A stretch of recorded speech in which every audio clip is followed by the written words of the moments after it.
चलो let's start with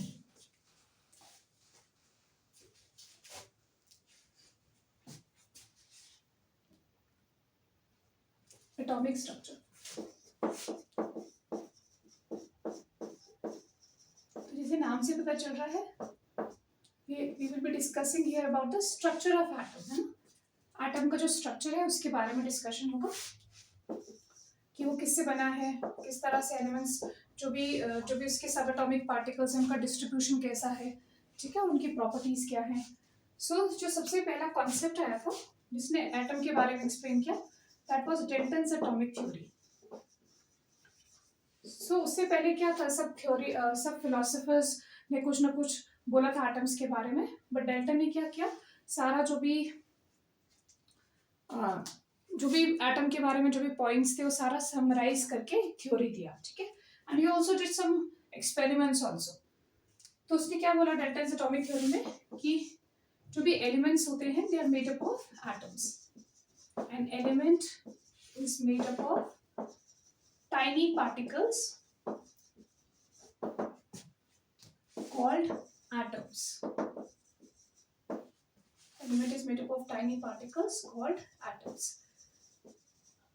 And what did he thought? He thought कि atoms को further divide नहीं कर सकते कि वो सबसे smallest particles हैं, ठीक है. तो उसने क्या कहा कि atoms are indivisible. They cannot be divided further. मतलब वो सबसे छोटे particles हैं, ठीक है. फिर उसके अलावा atoms are the smallest particles that participate in a chemical reaction. Atoms are the smallest particles that participate in a chemical reaction.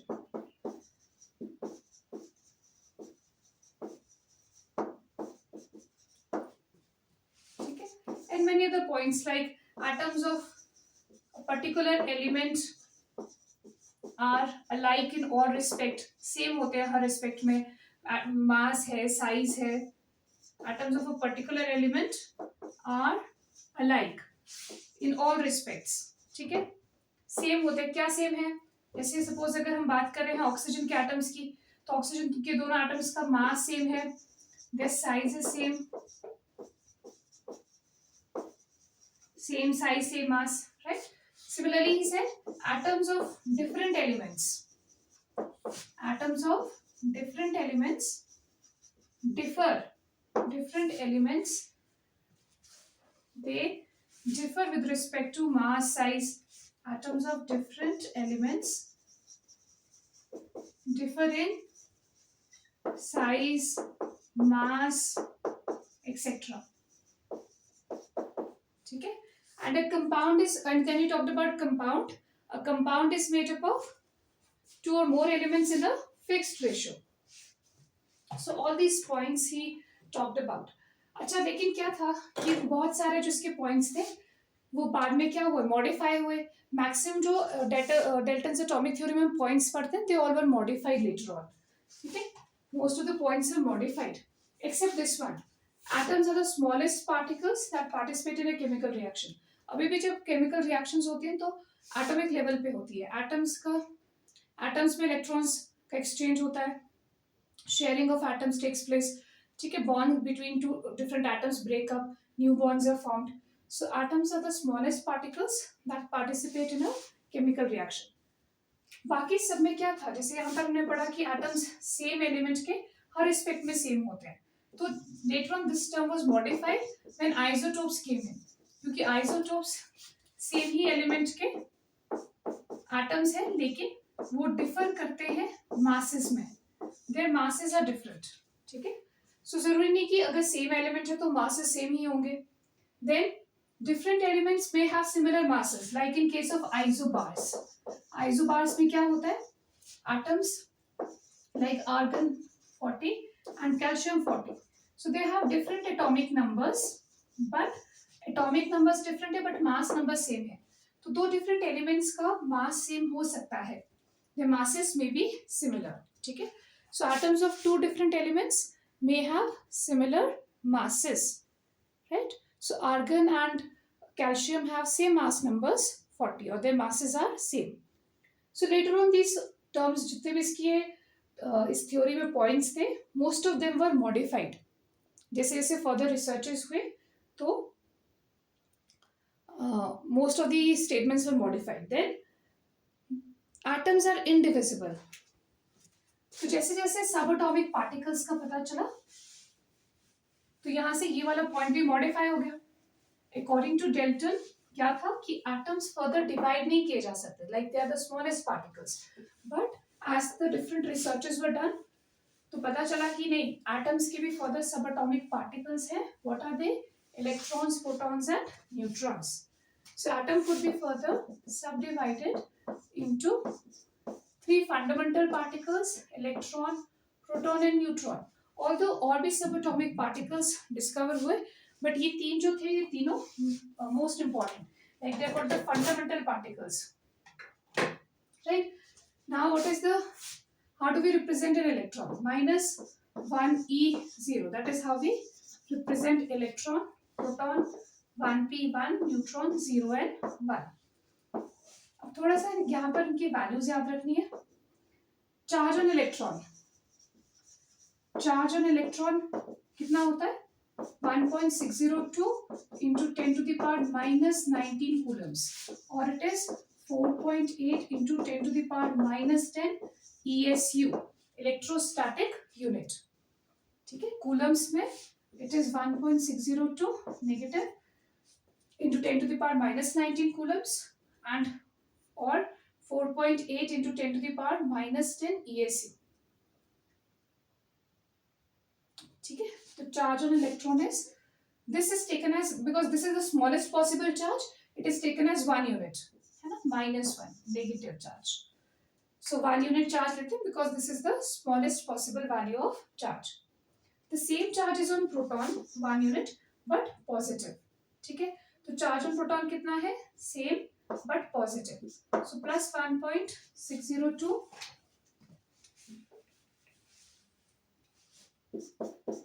602 into 10 to the power minus 19 coulombs or 4.8 into 10 to the power minus 10 ESU. ठीक है, neutrons and neutral particles, they do not carry any charge, so their charge is taken as 0, meaning they carry no charge, they are neutral particles. Electrons are negatively charged, protons positively charged, charge same होता है, so sign का फर्क है. और क्योंकि smallest possible value of charge है तो उसको हम 1 यूनिट से रिप्रेजेंट करते हैं. Then comes mass of electron. अब मास ऑफ इलेक्ट्रॉन कितना होता है? 9.11 into 10 to the power minus 31 kg. Grams में कन्वर्ट करेंगे तो 10 to the power minus 27 grams.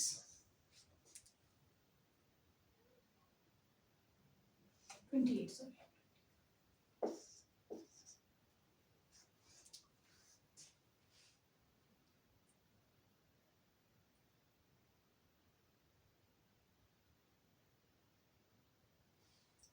ठीक है, so similarly what is the mass on proton?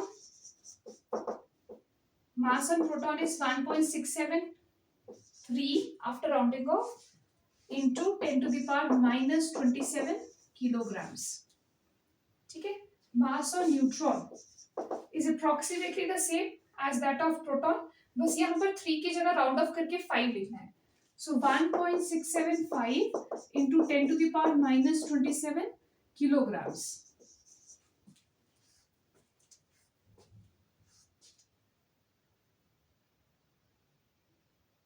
ठीक है, यह -24 ग्राम्स. अब यहाँ पर क्या फर्क है? मास ऑफ प्रोटॉन में यहाँ 3 है, राउंड ऑफ करने के बाद 3 आता है, और यहाँ राउंड ऑफ करने के बाद 5 आता है. So there is a very slight difference in mass of proton and neutron. इसलिए हम क्या अज्यूम करते हैं? We assume the mass of proton approximately equal to mass of neutron and mass of electron is 10 to the power minus 31. तो इनके relatively वो बहुत छोटा है. ठीक है, अब इनके रिलेटिव क्योंकि वो बहुत छोटा है, सो मास ऑफ इलेक्ट्रॉन को हम क्या कंसिडर करते हैं? Almost negligible.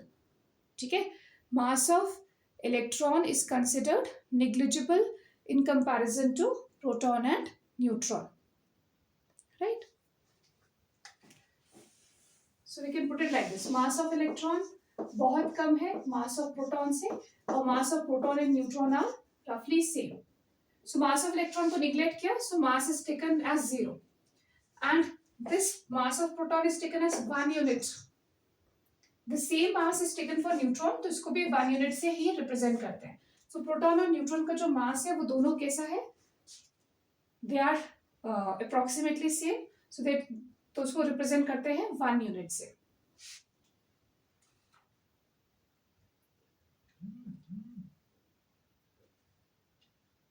Yes, is this clear? तो समझ आ गया? Now we'll talk little bit about the discoveries, how the electron, proton and neutron were discovered in short, right? So सबसे पहले इलेक्ट्रॉन का डिस्कवरी हुआ out of the 3 subatomic particles.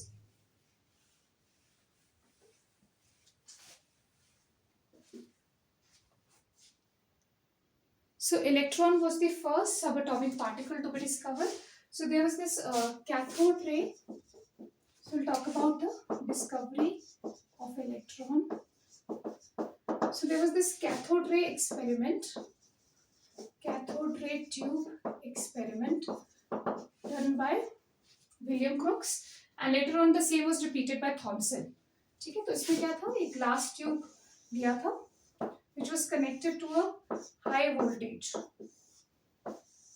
battery.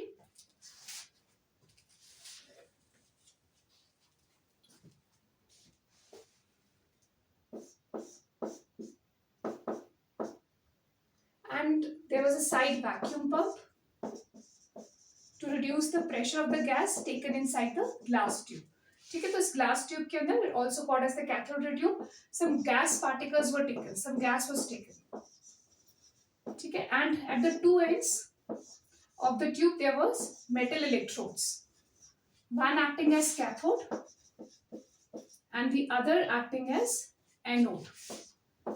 ठीक है, सो एक ग्लास ट्यूब लिया, उसके अंदर गैस लिया और इस तरह के मेटल इलेक्ट्रोड्स फिट किए towards the end of the tube, and they were connected, these metal rods were connected to a high voltage battery.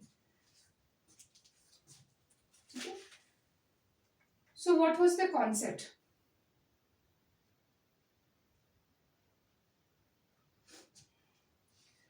तो जब गैस को लो प्रेशर पे, जब यहाँ से हाई वोल्टेज सप्लाई करते हैं तो क्या होता है, ये अगर कैथोड है, ये एनोड है, तो एनोड के पीछे एक जिंक सल्फाइड स्क्रीन का कोटिंग किया था. ठीक है, some zinc sulphide screen was placed just behind the anode, and what he observed was this particular screen, ZNS screen, which was just placed behind the anode, there was a glow observed in this screen. ठीक है, जो zinc sulphide screen है ये glow करता है. तो यहाँ से कुछ पता चला कि some radiations are falling on the screen. कुछ रेडिएशन है, जब हम हाई यहाँ पर हाई वोल्टेज जब सप्लाई करते हैं, सो क्या होता है, after some time this glow is observed. तो यहाँ से क्या पता चला कि कुछ रेडिएशंस पास हो रही है. अब ये जो रेडिएशंस है, because they originated from cathode, they were coming from cathode towards anode, so they were termed as cathode rays. ठीक है, so William Crookes noticed some invisible rays coming from cathode towards anode, and he called them as cathode rays. ठीक है, later on J.J. Thomson repeated the same experiment. Okay, so later on J.J. Thomson did the same experiment. ठीक है, William crooks ने सिर्फ पता किया कि कुछ invisible rays है coming from cathode towards anode, and he called them as cathode rays. Later on, Thomson repeated the same experiment. ठीक है, he did this cathode ray experiment again, and then he studied the properties of cathode rays. तो उसने फिर ये in race का property study किया Thompson ने, और उसने क्या ऑब्जर्व किया कि ये जो गैस है, जब लो प्रेशर में इसको रखा जाता है, ठीक है, तो कुछ इनविजिबल रेस मूव करती है from cathode to anode, and there is a glow observed in the tube as well, on the screen, and as well as there's a glow in the glass tube. So क्या conclusion निकला कि ये race कहाँ से आ रही है. ठीक है, ये जो मटेरियल ऑफ कैथोड है, जब यहाँ से हम इलेक्ट्रिकल एनर्जी सप्लाई करते हैं, तो ये जो मैटर, जो यहाँ पर आपका मटेरियल है कैथोड का वो किससे बना है, एटम से. It is made up of atoms. So these atoms they take up energy and emit electrons. ठीक है, तो क्या किया हमने जब इलेक्ट्रिकल एनर्जी सप्लाई किया तो उससे क्या हुआ, जो एटम्स है वो एनर्जी एब्जॉर्ब करेंगे और जो उनकी इलेक्ट्रॉन्स है they will absorb that energy and leave the atom.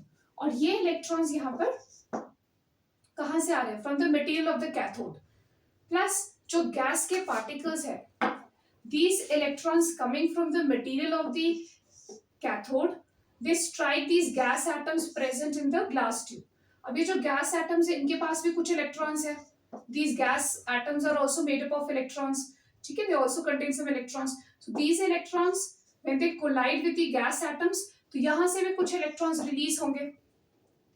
ठीक है, अल्टीमेटली क्या होता है, ये जो पार्टिकल्स इलेक्ट्रॉन्स रिलीज हुए, so बहुत सारे ऐसे electrons because they are negatively charged, they move towards the positively charged anode, and this stream of electrons constitutes the cathode rays. तो कैथोड रेस किससे बना है, स्ट्रीम ऑफ इलेक्ट्रॉन से. ठीक है, तो इलेक्ट्रॉन्स बहुत सारे जो एक्यूमुलेट कर रहे हैं from the material of cathode या गैस के एटम से, वो सब मूव करते हैं टुवर्ड्स दी एनोड. एंड अगर हम इस एनोड को परफोरेट करें, अगर हम थोड़ा सा एनोड में क्या कर दें, यहाँ पर होल्स क्रिएट कर दें, परफोरेट करते हैं उसको, तो ये जो stream of electrons है this will pass through the perforations and they will strike the zinc sulfide screen. जब ये electron beam zinc sulphide screen को स्ट्राइक करती है तो क्या होता है, जिंक सल्फाइड स्क्रीन ग्लो करता है because it is a fluorescent material. तो जब इसके ऊपर रेडिएशंस फॉल करती है इट ग्लोज. ठीक है, it is a fluorescent substance, so that's it shows fluorescence, meaning वो ग्लो मतलब ग्लो करेगा जब उसके ऊपर रेडिएशंस फॉल करेंगी. ठीक है, अच्छा, अब ये जो स्ट्रीम ऑफ इलेक्ट्रॉन्स है इनका कैसे पता चला ये इलेक्ट्रॉन से बनी है, तो इनकी प्रॉपर्टीज थॉमसन ने स्टडी किया. उसने क्या ऑब्जर्व किया कि this cathode rays they travel in straight line, because जब भी यहाँ पर कोई ऑब्जेक्ट प्लेस किया गया on the path of cathode rays तो उसका शैडो वहां पर फॉल कर रहा था. ठीक है, तो shadow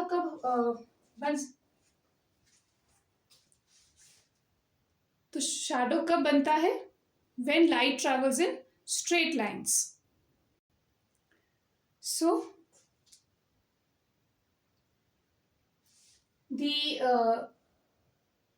cathode rays they travel in straight line because they cast a shadow of the object which is placed on their path. ठीक है, ऐसे ही और भी कुछ प्रॉपर्टीज स्टडी किया, जैसे कि when a mica wheel is placed on their path, it rotates. So when a mica wheel is placed on the path, it rotates. And what does that show? That these rays possess some mechanical properties. It possesses kinetic energy. ठीक है, तो mica wheel को जब रास्ते में रखते हैं तो वो रोटेट करता है, मतलब ये जो रेस है they possess kinetic energy. So the kinetic energy transfers and the wheel is able to rotate. ठीक है, so all this proved that the cathode rays are made up of material particles, right? They're made up of material particles, and these material particles, because they're moving towards the positively charged node, so they must be negatively charged. So they were termed as electrons by Thomson. The material particles which constitutes the cathode rays were termed as electrons.